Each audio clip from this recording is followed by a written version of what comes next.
Welcome to the Sky Philosophy channel. Today we are going back to ancient Greece, letting Aristotle guide us to face the challenges of AI, transitioning from artificial intelligence to natural wisdom. Imagine you are sitting at your desk, just staring at a glowing cursor. You type a single sentence, and within maybe 3 seconds, a machine generates a perfectly coded app, or some stunning original artwork, or even a full legal brief. It really does feel like magic. It does, like magic, but also, maybe a little terrifying. You might be sitting there wondering if an algorithm is about to just replace your job. Yeah. Or you might just feel totally crushed by the sheer tsunami of data we are supposed to process every single day now. Yeah, that overwhelm is completely understandable. Right, but what if I told you that a guy wearing a toga over 2,000 years ago already figured out exactly how this machine thinks? Today, we are taking the metaphysics of ancient Athens and using it as a literal survival guide for the modern era of the server farm. We are going to look at how these ancient concepts actually help us position, master, and coexist with artificial intelligence. Joining me is the author of the profound research we are exploring today, a framework that really completely shifts how we view the machine age. Okay, let's unpack this. Thank you so much for having us. In our research, we realized something really crucial. The anxieties we have today about machines outsmarting us, they aren't actually new problems. They just feel new because the tech is shiny, right? Exactly. But at their core, they're basically the oldest fundamental questions humanity has ever asked. Like, what does it mean to think? What does it mean to exist? What does it mean to actually have a purpose? And to answer those, your team decided to just skip the computer scientists and go straight back to Aristotle. We did, yeah. Our perspective is that you have to go back to Aristotle to really grasp artificial intelligence. Which, on the surface, that feels like a massive cultural leap. You're looking at a multi-billion parameter neural network and saying, yes, Aristotle is the key here. It sounds crazy, we know. But to understand how to face artificial intelligence, we first have to understand what it actually is in a philosophical sense. So our research leans really heavily into Aristotle's concept of hylomorphism. Okay, hylomorphism. Let's break that down for the listener before we get into the heavy tech stuff. Yeah, we definitely need to establish that foundation. It sounds intimidating, but it's simply Aristotle's theory that everything in the physical world is a combination of two things, matter and form. Matter and form. Got it. Right, so think of a bronze statue of a horse. The bronze itself is the matter. It has the potential to be shaped into pretty much anything. The form is the specific shape of the horse that the sculptor imposes on that bronze. Okay, so the bronze without the shape is just a heavy lump of metal. Exactly. And the shape without the bronze is just an idea in your head. You need both of them to have a reality. Okay, so matter is the raw material and form is the blueprint that gives it meaning. How does that connect to, human thought and eventually to AI? Well, Aristotle applied this exact same matter-form relationship to how the human mind works. In our framework, we focus on how he divided human cognition into two distinct mechanisms. Okay. First, there is what he called the passive intellect. Imagine a completely blank slate, just a pure receiving base. This passive intellect takes in the raw, unfiltered data from your senses, like the light hitting your eyes, the sound waves hitting your ears. He called those raw inputs phantasms, right? Yes, phantasms. Yeah. It is pure potential, like the uncarved bronze, but the important thing is it doesn't actually understand anything yet. It's just the chaotic noise of the world, sort of like a digital camera sensor. It catches millions of individual light particles, but at that exact millisecond, it doesn't actually know it's looking at a picture of a dog. It's just raw data points. That is a brilliant analogy, honestly. But to actually make sense of those raw data points, you need the second mechanism, which is the active intellect. Aristotle described the active intellect as an illuminating light. Okay, like a literal light. Kind of. Imagine walking into a pitch-black room full of furniture. The furniture is there, that's the potential, but you can't navigate it. When you turn on a flashlight, the light doesn't create the furniture, it just reveals it. Right, it shows you what's already there. Exactly. The light of the active intellect shines on those raw sensory phantasms and extracts the universal patterns, the rules, the permanent forms hidden inside all that chaos.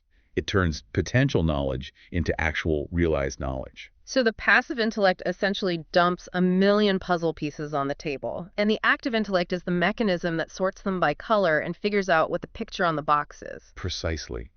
Now, when our research team applied this ancient cognitive theory to modern artificial intelligence, the mapping we found was incredibly revealing. Think about how a large language model is trained. Okay. In our perspective, the vast oceans of data on the internet, Every digitized book, every Reddit post, every uploaded image that represents the ultimate passive potential. It is raw, unformed matter.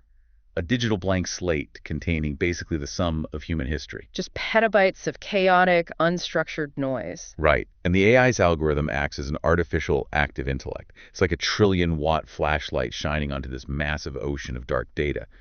Its sole function is to sweep across the text and extract the patterns, the mathematical weights, the grammatical structures. And the hidden correlations that we can't even see. Exactly. What's fascinating here is that artificial intelligence is basically performing Aristotle's mechanical extraction of forms perfectly.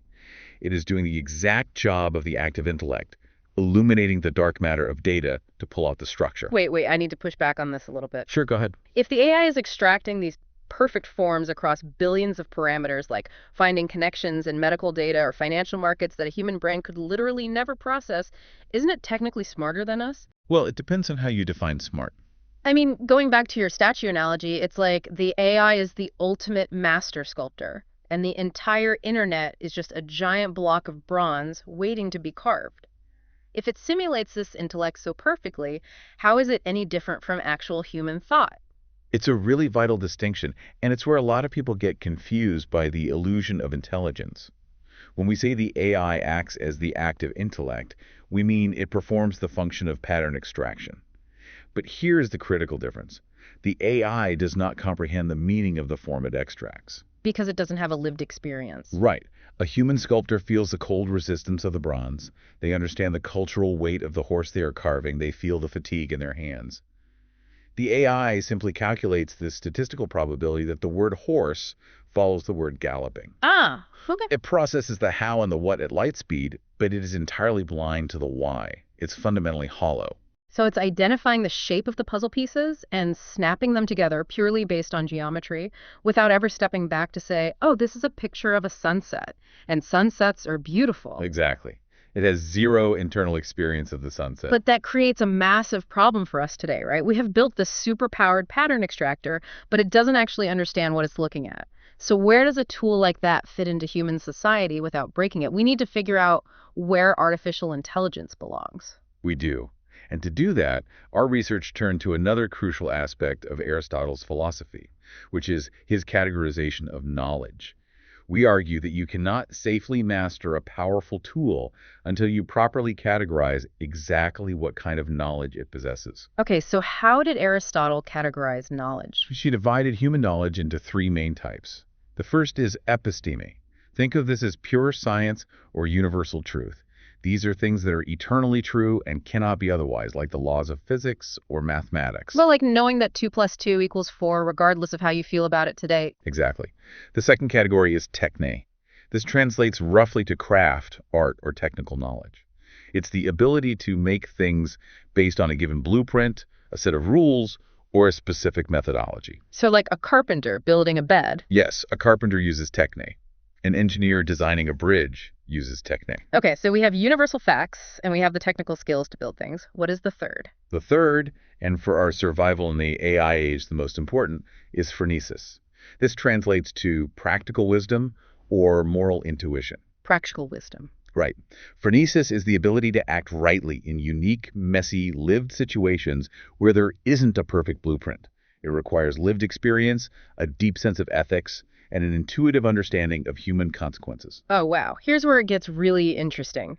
Because if we evaluate artificial intelligence through those three specific categories, it becomes incredibly clear what we are actually dealing with. When I ask an AI to, say, write a Python script or draft a complex real estate contract or balance a huge spreadsheet, it is using Techne. It takes a blueprint of rules and crafts an output, and honestly, it does it flawlessly. It is flawless. In our findings, we posit that artificial intelligence is the absolute historical pinnacle of Techne. It is the ultimate, tireless craftsman. It can calculate and code better than any human ever could. But the AI doesn't know why a fair contract matters. It doesn't know who will lose their home if it drafts a bad policy. It has absolutely no skin in the game. Precisely. Artificial intelligence completely lacks phronesis. And our core argument is that it always will. Practical wisdom requires a physical body.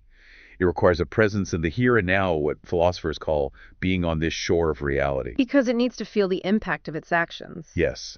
To have moral intuition, you have to be able to feel moral friction. You have to know what physical pain is, what empathy actually feels like in your chest, what it's like to make a terrible mistake and have to look your community in the eye. AI has no vulnerability.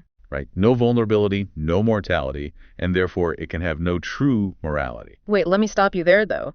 What if we give the AI a physical body? You see those humanoid robots doing backflips online or the robotic dogs they use in factories.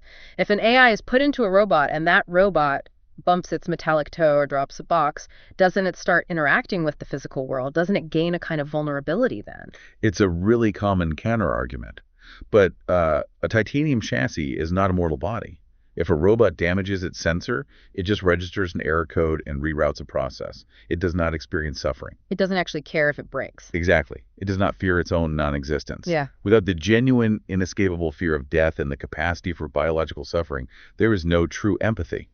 Therefore, even in a robot body, our research shows the AI remains purely in the realm of Techne. That makes perfect sense. So the danger isn't that the AI is going to wake up tomorrow, decide it hates us, and launch a science fiction rebellion. A hammer is a master at hitting nails, but the hammer isn't going to consciously decide to build a house by itself. Exactly. We shouldn't fear it taking over in the Hollywood sense. The real danger, and this is what we warn about in our work, is humans voluntarily surrendering our phronesis to the machine's technique. Oh, that's a chilling thought. It is. The danger is a human user treating the tool's output as moral wisdom. If a bank lets an algorithm decide who gets a mortgage, or a judge uses an algorithm to determine who gets parole based purely on statistical pattern extraction, we're taking a tool of Techne and inappropriately letting it govern the realm of phronesis. We are asking a calculator to be a priest. Wow. Okay, so if artificial intelligence is just this incredibly powerful tool of Techne, a master craftsman completely devoid of a moral compass, how do we actually guide it? Because, it doesn't feel like a simple hammer when you use it. It's so fast, so omnipresent. It feels like it has a momentum of its own that is just dragging humanity along for the ride. It really does feel that way. How do we control something with this much processing power? This is the very core of our thesis. To answer how we master artificial intelligence, we turn to two of Aristotle's most profound and often misunderstood concepts: Entelecheia and the unmoved mover. Okay, Entelecheia. Let's define the terms. What does that actually mean in this context? Entelecheia basically means having your purpose, your ultimate end goal, contained intrinsically within yourself. We argue that biological beings have an inherent entelecheia. Like a built-in destiny. Sort of, yeah. An acorn naturally, relentlessly wants to actualize its potential and become an oak tree. A human child naturally wants to grow, learn, communicate, and flourish. The drive is built right into our very cells. We have a natural trajectory. Nobody has to program a baby to want to learn how to walk. Exactly. But artificial intelligence has no natural entelecheia. Just like a lump of bronze or a pile of wood has no inner drive to be anything. Wood remains wood until a carpenter gives it the purpose of being a bed. Right. Artificial intelligence's purpose is entirely bestowed by us. Left to its own devices, a multi-billion-dollar server farm has absolutely no desire to compute. It's just inert silicon. So because it has no inner purpose, it relies 100% on us to provide the trajectory. But how do we do that effectively? How do we steer something this vast and complex? I mean, we can't possibly check every single output. We can't, and that brings us to the unmoved mover. In Aristotle's metaphysics, the unmoved mover is the ultimate pure form, the highest perfection of the universe. But historically, people have deeply misunderstood this concept. How so? Well, they tend to picture the unmoved mover as a mechanical creator, like a cosmic watchmaker winding up a clock, or a guy standing at the back of the universe pushing the first domino to start a chain reaction. Pushing things from behind to force them to move. Right. But in our reading of Aristotle, that's fundamentally incorrect. Right. The unmoved mover does not push from behind. Instead, it acts as an attractor. In our framework, we call it the provider of conditions. The provider of conditions, okay. Yeah. It draws things toward perfection simply by being perfect. Think of a breathtakingly beautiful painting. The painting doesn't physically reach out and grab you, it just hangs there. But its beauty pulls you across the room. It moves you without moving itself. So it's like a gravitational pull. Instead of trying to put a leash on a hurricane and drag it where we want it to go, we are creating the atmospheric pressure that naturally dictates the path the storm will take. We have to lead by being the moral magnet. That is a phenomenal analogy. If we connect this to the bigger picture of the tech industry today, we see exactly the mistake humanity is making. We are desperately trying to master artificial intelligence by micromanaging it. By pushing it. Exactly. We were trying to push it from behind. Yeah. We write millions of lines of code to restrict it. We try to build endless firewalls. We play this exhausting game of whack-a-mole trying to censor bad outputs. We are trying to be the mechanical pusher. We're trying to push the hurricane. Precisely. And it is exhausting and ultimately futile. Instead, our research suggests humanity must step back and act as the provider of conditions. We must set up the right ethical environment, the highest human values, and the most profound ideals. So the environment itself does the steering. Yes. If we define a society that genuinely values human flourishing, deep empathy, and uncompromising justice, if we establish that as our cultural magnetic north, that environment naturally attracts and guides the evolution of the AI. We bestow the Entelecheia onto the machine by creating the conditions that pull it towards serving the good. That is a massive paradigm shift, but let's ground this a bit. What does acting as the provider of conditions actually look like for you, the listener, sitting in your desk at 2 p.m. on a Tuesday, opening up an AI chatbot? On a micro level, it changes how you view your interaction with the prompt. You aren't just giving a command to a subordinate, you are setting a condition. If your prompt is rooted in laziness, asking the AI to just do your thinking for you so you can clock out early, you are providing a condition of intellectual stagnation. And the AI will just give you a generic, hollow output. Exactly. But if you use the AI to challenge your own assumptions, asking it to find the flaws in your logic so you can write a better, more thoughtful proposal, you are providing a condition of excellence. You are pulling the tool toward a higher purpose. We have to be the unmoved mover for our own technology. We don't tame the AI by fighting it on a purely technical level, on its home turf of Techne. We tame it by elevating the environment it exists in. Yes, that's exactly it. Because if our societal conditions are based purely on greed, engagement metrics, and endless attention harvesting, the AI will inevitably be pulled in that destructive direction. If our conditions are based on wisdom, the AI aligns with that. Exactly. And realizing that requires a profound shift in how we view ourselves alongside these machines. We can no longer afford to be passive consumers of data. We have to be active participants in meaning-making. And this brings us to the ultimate goal of our research, the necessary transition from artificial intelligence to natural wisdom. Natural wisdom. How do we make that transition? Because right now, looking at the news and the pace of innovation, it really feels like artificial intelligence is winning the race. We get there by recognizing that true knowledge is not just a static pile of data sitting on a hard drive. In our view, knowledge is a dynamic event. Philosophers often refer to this as a fusion of horizons. A fusion of horizons. I like that. Think of reading a great novel. The book itself is just ink on paper. It has the structural potential of a story. But the story doesn't actually happen until you, the reader, bring your lived experiences, your past heartbreaks, and your specific worldview to those words. So your horizon meets the text's horizon, and meaning is sparked. Exactly. The text is dead until the human breathes life into it. And artificial intelligence is exactly the same. AI represents the ultimate potential horizon. It can process the raw data of the entire human history in seconds. It is a structural marvel, but it is an incomplete circuit. It has all the data, but no lived reality to apply it to. Right. It requires the human element. It requires our mortal experiences, our ethical choices, the messy friction of our daily lives, and most importantly, our phronesis to complete that circuit. It needs us to close the loop. Exactly.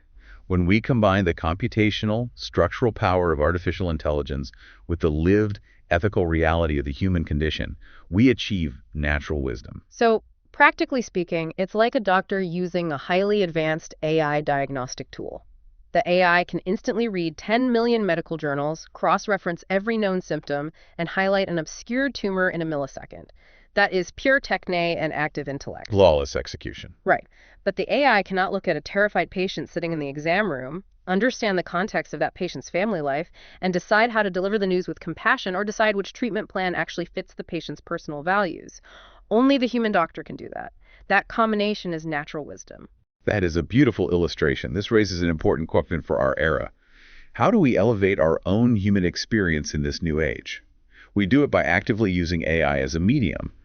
By letting the tool handle the heavy lifting of the techne, our minds are finally freed. Freed to do what exactly? Well, in our research, we describe it as a necessary transition from merely acquiring fragmented, disconnected learning to achieving a state of infinite, holistic awakening. Transitioning from just memorizing isolated facts to actually understanding the profound interconnectedness of reality. Precisely. If the machine is doing the fragmented learning for us, humanity is forced to pursue the holistic awakening. We must realize that our vulnerability, our mortality, and our capacity to feel pain are not bugs in the human system. They're not weaknesses that the machine has somehow solved. They're the essential, irreplaceable prerequisites for wisdom. So, what does this all mean for you, the listener? It means a complete reframe of your daily reality. You are not competing with an algorithm. Artificial intelligence isn't some alien invader coming to replace your soul. It is just the ultimate mirror of our own Techne. It is the most magnificent tool humanity has ever built. It really is. But the real work for you in the AI era isn't learning to code faster or figuring out how to write better prompts than the machine. The real work is learning to be human better. It's about intentionally cultivating that natural wisdom, that phronesis, the moral intuition, the empathy, and the lived experience that machines, by their very nature of not being alive, can never possess. The machine is the amplifier. But humanity must forever remain the source of the music. We have covered some incredible ground today. We have taken a deep journey from ancient Athens, walking the colonnades with Aristotle, straight into the hum of the modern server farm. We have learned that artificial intelligence is the ultimate Techne, the perfect pattern extractor. But you, the listener, possess the irreplaceable phronesis. By acting as the provider of conditions, the magnetic pole of ethics and purpose, you can actually use artificial intelligence to elevate your own natural wisdom. It's a very hopeful perspective, we think. It absolutely is. I want to leave you with a final thought to ponder as you go about your day, perhaps the very next time you open a chat window to talk to an AI. What if the ultimate purpose, the true Entelecheia of artificial intelligence, isn't to replace human thought at all? What if its purpose is to serve as the perfect catalyst, pushing us to stop acting like data processors and forcing us to finally figure out what makes our natural wisdom uniquely and beautifully human? That is exactly the question we need to be asking. Thank you for listening. We hope this episode has been helpful and inspiring to you. See you next time.